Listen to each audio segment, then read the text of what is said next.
Ibang version ng David Licauco ang mapapanood sa upcoming limited series na Maging Sino Ka Man starting next week. Bukod sa fit body, tinutukan din daw ni David ang kanyang mental health. Makichika kay Katatibayan.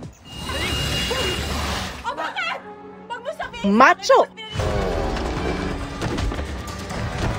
at maangas. David Licauco version 3.0 is real at dapat abangan sa TV adaptation at reimagined special limited series na Maging Sino Ka Man. Sa trailer pa nga lang, may pasilip na sa physique ni David. Kaya kahit off-cam o break time, nag-exercise talaga si David para mapanatili ang pagiging fit. Well, personally, don't want to waste time. Even if now I'm in taping, I make sure na may ginagawa ko and try to be as productive as I can be.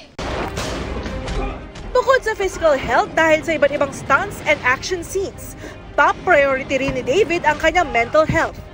Realize ko na mas gusto ko pala yung action. It is something na hindi mo kasi nagagawa in real life. Diba, di ka naman nakikipag-away in real life, di ba? So, well, it's just different and maganda yung may bago sa buhay.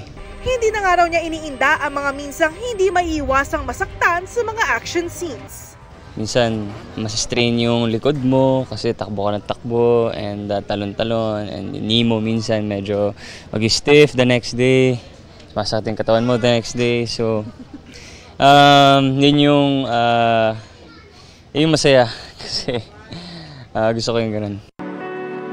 Bukod sa kilig na hatid ng love team ni na David at Barbie Forteza, dagdag saya rin sa Maging Sino Ka Man ang karakter ng 2023 Cinemalaya Philippine Independent Film Festival Best Actor Micoy Morales bilang kumpare o BFF ni Carding.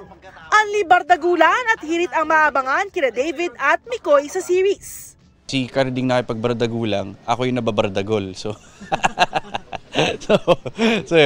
meron. Dawit ako dun sa action and na-enjoy ko gawin yung mga action. Mas palaaway kasi talaga yung environment na kung nasan yung characters namin. So, takaw kami sa gulo, takaw kami sa mga sindikato. Huwag daw palalampasin ang pilot week next week ng Maging Sino Ka Man dahil hitik sa mga sorpresa.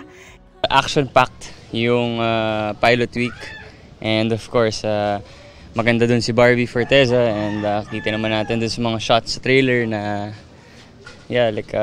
maganda and magaling talaga si Barbie.